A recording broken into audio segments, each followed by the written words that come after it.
Even তারা শেখ হাসিনাকে নিয়েও বলে নাই। এটা হচ্ছে রাজনীতিকে একটা নতুন ট্রেন্ড তারা চালু করা। অথচ আমার পাশে যিনি বসে আছেন তিনি নারী হয়ে তিনি আরেকজন নারী নেত্রী রুমি ফারহানাকে বলেছেন যে তার নাকি আমি এই টেবিলে বসে আপনার দলের একজন নেতা আমাকে 6 বার 1.5 মিনিটে যেই কথা বলছে এখানে বসে সে অ্যাপোলোজাইজ করে নাই। আপনি কথা বলছেন, আপনি কথা বলছেন করেছেন আমি অ্যাপোলোজাইজ করব, দল থেকে অ্যাপোলোজাইজ করব, আমি অ্যাপোলোজাইজ করব, আমি তো কারণ কথা বলি আমি পাবলিক প্ল্যাটফর্মে অ্যাপোলোজাইজ করছি, আপনি দলের নেতা অ্যাপোলোজাইজ করছেন, আমি কেন অ্যাপোলোজাইজ করব? আমি অ্যাপোলোজাইজ করব, আমি অ্যাপোলোজাইজ করব না, আমি পাবলিক ফোরামে উনাকে অ্যাপোলোজাইজ করছি, সেজন্য ধন্যবাদ দিচ্ছি। আপনার দলের নেতা একই দিনে অ্যাপোলোজাইজ করছেন, সেটার জন্য আপনাকে আমি ধন্যবাদ দিচ্ছি। আপনি অ্যাপোলোজাইজ করছেন, সেটার জন্য আপনার দলের নেতা এর চেয়ে গরিব কথা বলেছে এইখানে বসে এই টেবিলে এই জায়গায় বসে বলছেন কেন? আপনি বলছেন আপনি আক্রমণ করতে, আপনি তার আক্রমণ করতে না আপনি আমি ধন্যবাদ দিচ্ছি। কিসের উদাহরণ দিলেন? আপনি উদাহরণ দিয়েছেন, আপনি এটা বলছেন, আপনার দলের নেতা উদাহরণ দিয়েছেন, আপনি যেটা বলছেন যেই নোংরা ভাষা আমাকে এই স্টেজে আপনি যেটা বলছেন সেটা নোংরা না। আপনি কোথায় আছেন? বাংলাদেশে বসবাস করেন, টেলিভিশন দেখেন। আমি অন এয়ার রুমিনা আপাকে আমার অন এয়ারে ধন্যবাদ দিচ্ছি। আমি একটা মিনিটের একটা ছোট বক্তব্যের জন্য আমি ওনার কাছে আনকন্ডিশনাল অ্যাপোলজি চেয়েছি, এরপরে নিয়ে কোনো কথা নাই। কিন্তু আপনার নেতা কোন জায়গায় আমার নেতা নাই, আমার কোনো নেতা নাই, আমার কোনো নেতা নাই, আপনি রেফারেন্স দেন, আমার কোনো নেতা নাই। আপনার নেতা বলতে এই স্টেজে বসে ছয়বার আমাকে একটা নোংরা গালি দিতে, উনি আমার নেতা হবে কোন দুঃখে? এইখানে বসে সে অ্যাপোলজি করতে কথা আমাকে দেখার তার সাথে আপনি বলেন, আপনি আমাকে আপনি রেফারেন্স দিলেন কেন?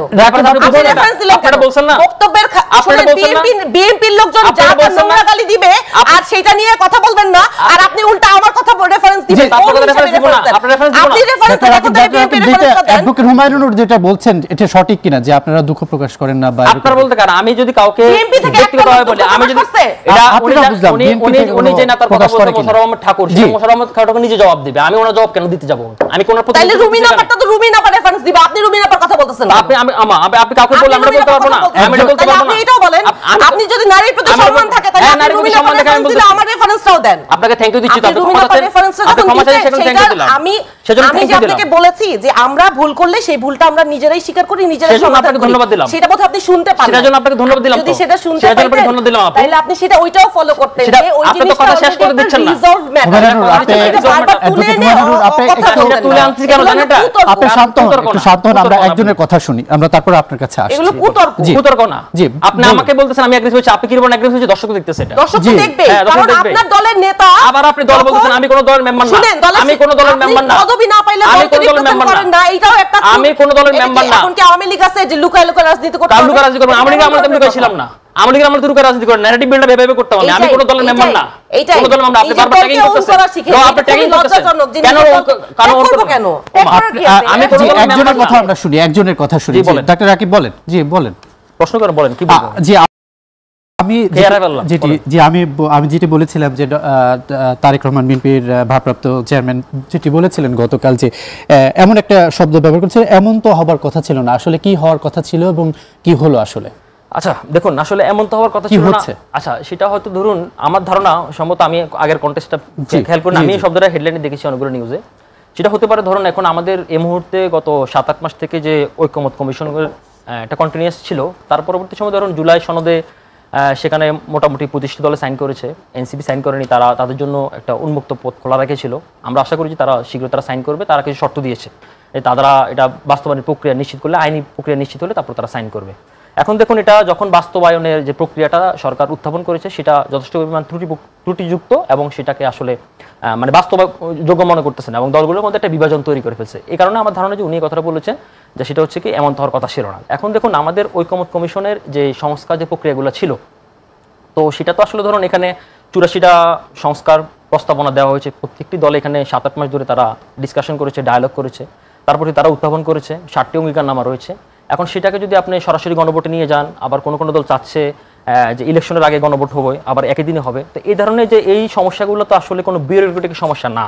হ্যাঁ, মানে আপনার কিছু সাংবিধানিক ভিত্তি রয়েছে এখানে, কিন্তু সেগুলোর সমস্যা সমাধানের জন্য আগে আপনার একটা পলিটিক্যাল আন্ডারস্ট্যান্ডিং দরকার। যে কারণে আজকে আইন উপদেষ্টা আসিফ নজরুল বলেছেন যে আপনারা ঠিক করুন, আপনারা যদি 1 সপ্তাহের মধ্যে ঠিক না করতে পারেন তারপরে আমরা যেটা বলবো সেটা মেনে নিতে হবে। এই কারণে সরকার যেটা বলবে রাইট। এখন হচ্ছে ধরুন এই মুহূর্তে যদি এই আন্ডারস্ট্যান্ডিংটা যদি শেষ মুহূর্তে না হয় এবং আজকে আবার ইসলামী দল 8টি দল ঘোষণা দিয়েছে, তারা যদি গণভোট যদি না হয় বা এটা যদি না হয় তারা আন্দোলনে যাবে। তো এখন এই মুহূর্তে যদি আন্দোলনে যায় বা এটা যদি বাস্তবায়ন প্রক্রিয়াটা ঝুলে যায় বা এটা আসলে কার্যকরিতা কীরকম হবে, তো সেগুলো যদি না হয় তাহলে সেক্ষেত্রে ধরুন তো আসলে এটা যদি অনেকে যদি দাবি তন্নর থাকে তাহলে তো ধরুন ইলেকশনটা জুড়ে যাবে বা আমাদের যে গণতান্ত্রিক উত্তরণের যে প্রক্রিয়াটা সেটা তো ব্যাহত হবে। তো সেটা আসলে ধরুন উনি সবাইকে আসলে অ্যালার্ট করেছেন, সরকারকেও একটা বার্তা দিয়েছেন, একই সাথে তার দলকেও তিনি একটা বার্তা দিয়েছেন। যে আপনি জানেন বোধহয় যে রেইনবো নেশনের কথা বিএনপি সবসময় বলে থাকে। আমরা যেটি হুমায়ুন রুরু বলছিলেন যে নারী আসনের সংখ্যা খুবই কম ঘোষণা করেছে, 9টি আসন, এবং মাইনরিটি যেটা সংখ্যালঘু তাদের সংখ্যাটাও কম। আসলে এই যে বিএনপির মধ্যে এই যে প্র্যাকটিসটা আসলে আরো বেশি হওয়ার কথা ছিল কিনা? জি, ডেফিনেটলি এটা বেশি হওয়ার কথা ছিল। বিএনপি একটি সর্ববৃহৎ রাজনৈতিক দল এবং তারা রেইনবো নেশনের কথা বলে, যে রেইনবো নেশনের কনসেপ্টটা মূলত এসেছিল 1994-এর যে দক্ষিণ আফ্রিকার সব দল বর্ণবাদী পথার পরে সব দলকে একত্রিত করা। এগুলো কি বলার জন্য বলা হয় নাকি এখন আসলে ধরুন এগুলা প্র্যাকটিক্যালি আমরা তো দেখি না। প্র্যাকটিক্যালি আসলে ধরুন বলার জন্য পলিটিক্যাল রেটরিক অনেক কিছু থাকে, কিন্তু আমরা আশা করব যে বিএনপি আরো দায়িত্বশীল ভূমিকা পালন করবে এবং তাদের 31 দফাতে কিন্তু তারা কি রকম রাষ্ট্র দেখতে চায় 2023 সালের 13 জুলাই তখন তারা উত্থাপন করেছিল অনেক আগে থেকেই, এবং সেটারে তারা অনেক নির্বাচনী ম্যানিফেস্টো হিসেবে তারা কিন্তু অলরেডি প্রচার করছে, যদিও তাদের এখন নির্বাচনী ইশতেহার আমরা পাইনি। তো সেক্ষেত্রে আমি মনে করি যে ধরুন তারা আরো দায়িত্বশীল ভূমিকা পালন করা উচিত, এবং শুধু তাই না, সেক্ষেত্রে ধরুন তারা যে ইনক্লুসিভনেস কথা বলে, জাতীয় সরকার মডেল বা প্রত্যেকটি জিনিস, সেটা যেন আমরা আরো বেশি পরিমাণ তাদের কাছে দেখতে চাই, যতটুকু আছে তার চেয়ে আমরা বেশি পরিমাণ দেখতে চাই। অ্যাডভোকেট হুমায়ুন নূর, আসলে কি রাজনীতিবিদরা বা রাজনৈতিক দলগুলো বলার জন্য বলে কিনা এইসব বিষয়? দেখেন, গত 7 মাস সবাই একসাথে বসেছে, ওই সময় যখন সবাই ঐক্যমত্য কমিশনের বৈঠকে বসে, কারোর সাথেই সবার মধ্যে একটা ডিসেন্ট কনভারসেশন ছিল, আলাপ আলোচনা হয়েছে, নেগোসিয়েশন হয়েছে, মত ছিল, দ্বিমত ছিল, কিন্তু দিন শেষে সবার একটা একসাথে বসে কথা বলার পরিবেশ ছিল, যেটা বাংলাদেশের ইতিহাসে কেউ কোনোদিন পরিলক্ষণ করে নাই।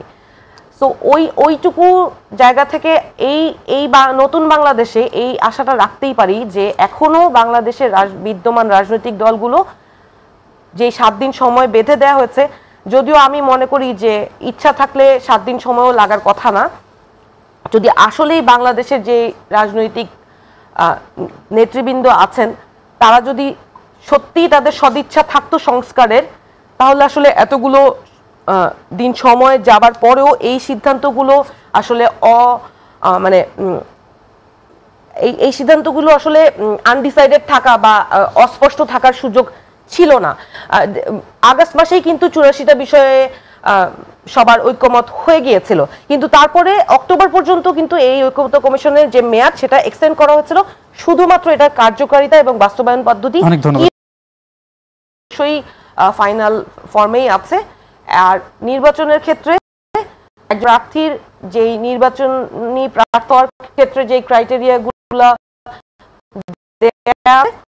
কমিশনে, সেই অনুযায়ী যা যা ক্রাইটেরিয়া একজন প্রার্থীর হওয়া উচিত, সেই ক্রাইটেরিয়া তোমাদের দলে শাসনের কথা বললেন, অনেকেই বলছে যে আপনারা জোটগতভাবে নির্বাচন করবেন, অনেকেই বলছে যেহেতু আপনাদের দল সম্পর্কে সবারই আগ্রহ রয়েছে, অভ্যুত্থানের মাধ্যমে আপনারা সৃষ্ট একটি দল, এবং আপনারা কোন জোটের সাথে যাচ্ছেন এটাও কানাঘুষা চলছে। অনেকেই বলছে যে বিএনপির সাথে আপনারা যাচ্ছেন, এবং যেটি আবারও ডাক্তার রাকিবের কথা বলা হয় যে শুরু থেকে যিনি বলছিলেন যে সেই কয়টি আসন বিএনপি খালি রেখেছে, এরকম কি বিষয়টা? আচ্ছা, প্রথমে আমি গণমাধ্যম কর্মীদের কাছে দুঃখিত বলবো, কারণ হচ্ছে কষ্ট থেকে বলা যে আসলে আমরা এত স্ট্রাগল করে এই কয় মাসে রাজনৈতিক প্ল্যাটফর্মে নিজেদের অবস্থান তৈরি করার চেষ্টা করছি, সেখানে আমাদেরকে বড় রাজনৈতিক দল হিসেবে বিএনপি বা অন্যান্য রাজনৈতিক দলের থেকে যেই সহযোগিতা পাওয়া সেটা থেকেও আমরা বঞ্চিত হয়েছি। আবার গণমাধ্যম কর্মীদের কাছ থেকেও আমরা যতটুকু সহযোগিতা পাওয়ার কথা সেই জায়গায় অনেক সহযোগিতা পেয়েছি, এটা আমি অস্বীকার করব না, কিন্তু তারপরেও কোনো জায়গায় দুঃখের বিষয় হচ্ছে কোনো তথ্য আমাদের মনে হয়েছে যে যথেষ্ট প্রমাণ ছাড়াই আমরা গণমাধ্যমে দেখেছি, যেটার কারণে অনেক সময় দলের একজন কর্মী হিসাবে আমি নিজেও বিভ্রান্ত হয়ে যাই।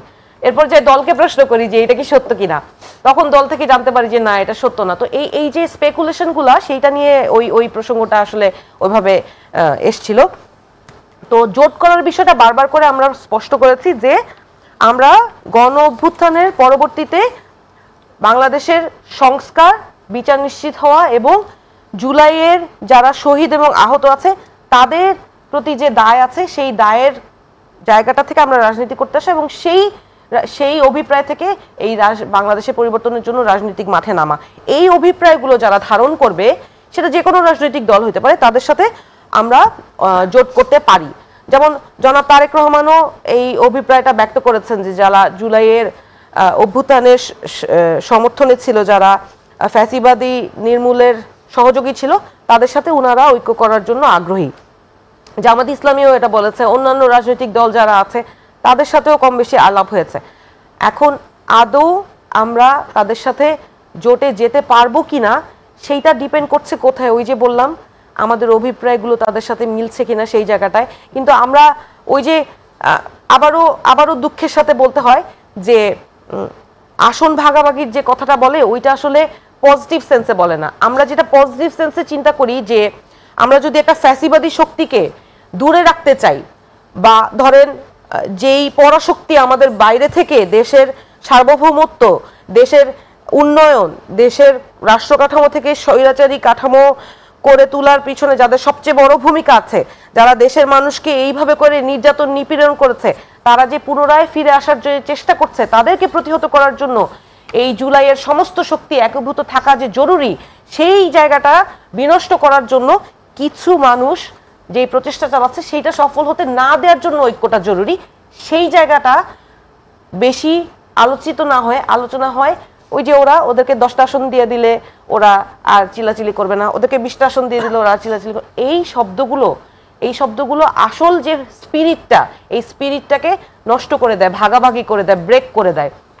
স্পিরিটটা ছিল যে জুলাইয়ের ঐক্যটাকে ধরে রাখা, কিন্তু সেইটাই যদি ধরে রাখতে না পারি, 10-20টা আসন কেন, আমরা আজকে যে রাজনৈতিক দল করেছি, যে স্পিরিটটা নিয়ে আমরা রাজনীতি করতে এসেছি, আজকে একটা আসনও যদি আমরা রাজনীতি না করি, ইলেকশন না করি, রাজনীতি করে আমরা যদি পার্লামেন্টে না যাই, আমাদের কোনো দুঃখ নাই। আমাদের দুঃখ ওই জায়গায় হবে যদি আসলে রাষ্ট্রটা সংস্কার না হয়, যদি বিচার নিশ্চিত না হয়, যদি আসলে এই শহীদরা তাদের সাথে হয়ে যাওয়া অন্যায়ের বিচার না পায়। ডাক্তার রাকিব আল হাসান, আমরা রাজনীতিতে বিভিন্ন সময় আওয়ামী লীগের কথা বারবার বলা হচ্ছে যে আবারও ফেরত আসতে পারে, ফ্যাসিবাদ আবারও মাথাচাড়া দিয়ে উঠতে পারে।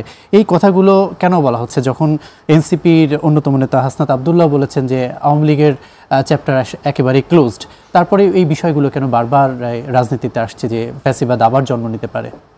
জি, আপনাকে ধন্যবাদ। আওয়ামী লীগের রাজনীতি অপ্রাসঙ্গিক হয়েছে, কিন্তু আওয়ামী লীগ অপ্রাসঙ্গিক হয় না এখনো। কারণ হচ্ছে দেখুন, আওয়ামী লীগের যে আপনি যদি 20% আমি যদি কম করে ধরি,